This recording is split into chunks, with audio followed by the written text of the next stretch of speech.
Hello everyone, today we will discuss question number 2 of exercise 4.1। आज हम exercise 4.1 का question number 2 discuss करेंगे, लेकिन उससे पहले अगर आपने मेरा चैनल सब्सक्राइब नहीं किया तो सब्सक्राइब कर दीजिए, साथ ही बेल आइकन भी प्रेस कर दीजिए जिससे कि आपको हर एक वीडियो का नोटिफिकेशन मिलता रहे।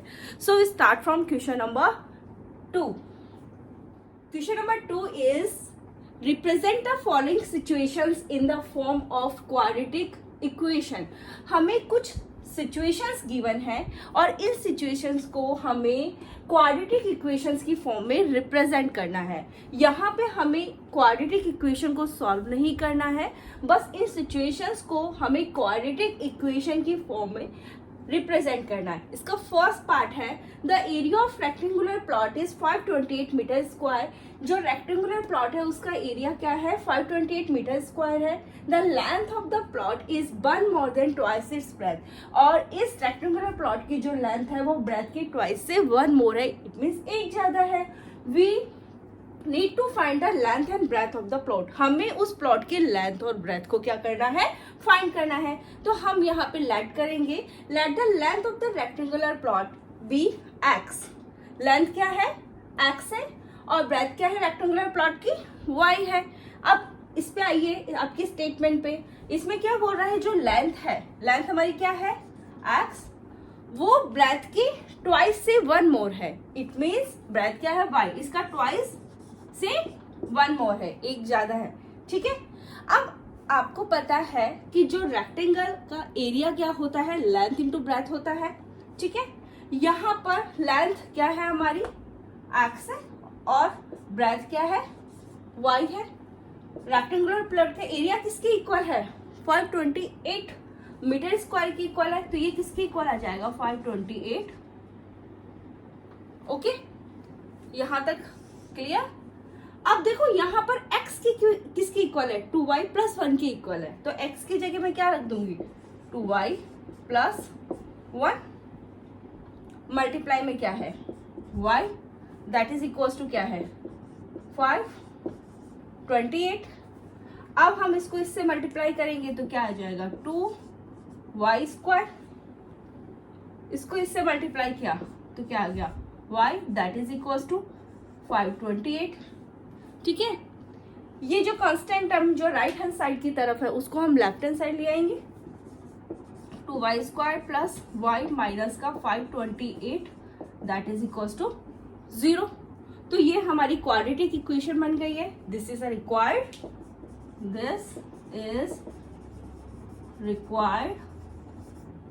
Equation.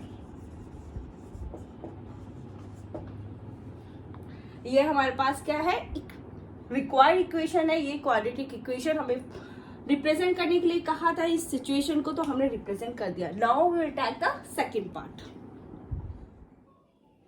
Question number 2 is the product of two consecutive positive integers is 306। We need to find the integers. हमें इस क्वेश्चन में हमें क्या करना है कि हमें पर्टिकुलर सिचुएशन गिवन है और इसे क्वाड्रेटिक इक्वेशन की फॉर्म में रिप्रेजेंट करना है। तो देखो यहाँ बात हो रही है इंटीजर्स की। तो इंटीजर्स क्या होते हैं, all positive numbers, all negative numbers including 0 but not fractions and decimals, वो क्या होते हैं, इंटीजर्स होते हैं। अब पॉजिटिव इंटीजर्स क्या हो जाएंगे फिर 1 2 3। ठीक है, अगर मैं इसमें से इंटीजर लेती हूँ 2, तो नेक्स्ट इंटीजर क्या आ जाएगा 2 plus 1 that is equals to 3। ठीक है, 2 consecutive पॉजिटिव इंटीजर्स की ये बात कर रहा है जिनका प्रोडक्ट कितना है 306 है। तो देखो अगर मैं let the integer be x, हमारा कोई इंटीजर x है, तो नेक्स्ट इंटीजर क्या हो जाएगा x प्लस 1। तो यहाँ पे मैंने लिखा है let the two integers be x plus 1। अब हमें इनका क्या करना है, प्रोडक्ट करना। वो प्रोडक्ट किस किस का 306 के इक्वल है, तो ये क्या हो जाएगा x plus 1 that is equal to क्या हो जाएगा 306। x को x के साथ मल्टीप्लाई किया x स्क्वायर आएगा, x को 1 से मल्टीप्लाई किया x आएगा, दैट इज इक्वल टू क्या हो जाएगा 306। अब हम क्या करेंगे, 306 जो राइट हैंड साइड है उसको लेफ्ट हैंड साइड में लेकर आएंगे, तो ये हो जाएगा x स्क्वायर प्लस x। तो ये किस में आएगा, माइनस में आएगा इस साइड, तो ये हो जाएगा 306 दैट इज इक्वल टू 0। तो हमारे पास क्या है, रिक्वायर्ड क्वाड्रेटिक इक्वेशन है. So this is the required quadratic equation. Now in our next we will discuss question number 3. Third part is Rohan's mother is 26 years older than him. Rohan की जो mother है वो रोहन से 26 years older है. It means 26 years ज्यादा as है रोहन की mother की रोहन से. ठीक है. The product of their edges in years 3 years from now will be 360. It means अब से 3 साल बाद उनकी जो एज का जो प्रोडक्ट है वो 360 हो जाएगा. We would like to find Rohan's present age. हमें क्या फाइंड करना है, रोहन की प्रेजेंट एज फाइंड करना है. तो जो हमें फाइंड करना है उसको ही हम क्या कर लेते हैं, अज्यूम कर लेते हैं. Let the present age of Rohan be x. Rohan की प्रेजेंट एज क्या है, एक्स है. तो उसकी मदर की एज क्या हो जाएगी, उसकी मदर की एज क्या है, 26 ज्यादा है. तो एक्स प्लस 26. ठीक है. अब ये 3 साल बाद की बात कर रहा है. तो रोहन की एज 3 years बाद में क्या हो जाएगी, एक्स प्लस, ये इसकी प्रेजेंट एज है. तो 3 years बाद में रोहन की एज क्या हो जाएगी, एक्स प्लस 3. और उसकी मदर की एज क्या हो जाएगी, इसमें भी हम +3 ऐड कर दें तो ये हो जाएगा x प्लस 26 प्लस 3. तो ये हो जाएगा x प्लस 29. ठीक है. अब हमें क्या बोल रहा है, इनका जो प्रोडक्ट है, प्रोडक्ट क्या हो जाएगा, x plus 3 x plus 29. That is equal to क्या हो जाएगा, 360. इनका प्रोडक्ट किसके इक्वल हो जाएगा, 360 के इक्वल हो जाएगा. अब यहाँ पे देखो हम इसको सॉल्व कर लेते हैं. x को x से मल्टीप्लाई किया एक्स स्क्वायर, x को 29 से मल्टीप्लाई किया 29x, 3 को x के साथ में मल्टीप्लाई किया 3x, और 3 को 29 से मल्टीप्लाई किया 87. दैट इज इक्वल टू क्या आ जाएगा, 360. ठीक है. ये हो जाएगा एक्स स्क्वायर प्लस ये कितना हो जाएगा, 32x प्लस 87. यहां से ये जो राइट हैंड साइड में 360 वो लेफ्ट हैंड साइड में आएगा, वो किस में आएगा, माइनस में आएगा. ठीक है. यहाँ पे क्या रह जाएगा, 0. तो ये हो जाएगा x square plus 32x. Plus minus क्या होता है, माइनस होता है. इसमें से इसे सब्ट्रैक्ट किया तो क्या आ जाएगा, माइनस का 273. That is equal to 0.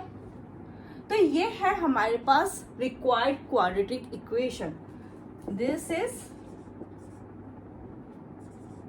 The required quadratic. Now we will discuss the fourth one. Question number 4 is the train travel a distance of 480 km at a uniform speed. एक ट्रेन है जो 480 kilometre की जो distance है वो uniform speed से travel करती है. If the speed had been 8 kilometre per hour less, अगर ट्रेन की speed 8 kilometre per hour less होगी तब क्या होगा, it would have taken 3 hours more to cover the same distance. उसको सेम डिस्टेंस को कवर करने के लिए 3 hours का ज्यादा टाइम लगेगा. We need to find the speed of train. हमें ट्रेन की स्पीड यहाँ पर फाइंड करनी है. तो देखो हमें इस क्वेश्चन में इसको जो पर्टिकुलर सिचुएशन हमें गिवन है इसको क्वाड्रेटिक इक्वेशन की फॉर्म में रिप्रेजेंट करना है. तो देखो हम यहाँ पे क्या अज्यूम करेंगे, let the speed of train that is equal to x kilometre per hour. Total distance हमें गिवन है 480 किलोमीटर है. Time taken to cover 480 kilometre. हमें 480 किलोमीटर की डिस्टेंस को कवर करने के लिए कितना टाइम लगेगा, तो टाइम का फॉर्मूला क्या होता है, distance upon speed. So distance हमारी क्या है 480 और स्पीड क्या है x. ठीक है. इतना टाइम लगेगा. ठीक है. अब देखो हम अकॉर्डिंग टू क्वेश्चन आते हैं. अकॉर्डिंग टू क्वेश्चन क्या है, जब आपकी स्पीड क्या है 8 किलोमीटर पर आवर लेस होगी तो स्पीड कितनी हो जाएगी, train speed of x minus 8, इसमें से हम क्या कर देंगे 8 माइनस कर देंगे, स्पीड का क्या हो गई, ये हमारे पास हो गई। ठीक है, और टाइम कितना हो जाएगा, हम टाइम टेकन कितना हो जाएगा, टाइम टेकन कितना हो जाएगा, इसमें हम क्या कर देंगे +3 कर देंगे। ओके, और देखो डिस्टेंस इक्वल्स टू क्या होता है, स्पीड इनटू टाइम। देखो स्पीड क्या है आपकी x माइनस 8, टाइम क्या है 480 upon x plus 3, that is equal to distance की इक्वल, डिस्टेंस हमारी क्या है 480। देखो यहाँ कुछ नहीं है तो आई कैन राइट हियर 1, ये हो जाएगा x माइनस 8 और ये यहाँ पे x आपका एलसीएम आ जाएगा, तो ये हो जाएगा 480 multiply 3x, that is equal to कितना हो जाएगा 480। ठीक है, अब ये जो x है मैं इधर ले जाती हूँ तो वो किसके साथ मल्टीप्लाई में चला जाएगा 480 के साथ में, तो ये क्या हो जाएगा 480x, यहाँ तक क्लियर है। अब हम इसको इससे मल्टीप्लाई करेंगे तो कितना आ जाएगा 480x, इसको इसके साथ मल्टीप्लाई करा तो क्या आ जाएगा 3x स्क्वायर। ठीक है, इसको साथ मल्टीप्लाई करा तो वो क्या आएगा 3840, इसको इसके साथ मल्टीप्लाई करा तो हमारा आ जाएगा 24x, that is equal to 480x। अब देखिए यहाँ पे 480x है और यहाँ पर भी ये 480x है, ये से ये हमारा कैंसिल हो जाएगा। ठीक है, यहाँ क्या रह गया हमारा 3x स्क्वायर माइनस 3840 माइनस का 24x, that is equal to 0। अब इसको मैं पहले अरेंज करके लिख देती हूँ, 3x स्क्वायर माइनस का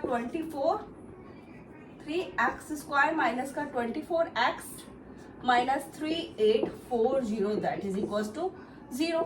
हम इसको और देखो अब ये किससे कैंसिल होते हैं 3 से होते हैं, तो यहाँ से देखो ये आ जाएगा 3 से डिवाइड करा तो x स्क्वायर, यहाँ पर ये 8 आ जाएगा 8x और ये कितना आ जाएगा 1280, दैट इज इक्वल टू 0। यानी इट मीन्स इनमें से आप 3 कॉमन ले लोगे तो 3 यहाँ पर अगर कॉमन ले लिया तो ये हमारे पास आ जाएगा। ठीक है, 3 अब दूसरी तरफ चला जाएगा तो वो क्या हो जाएगा 0।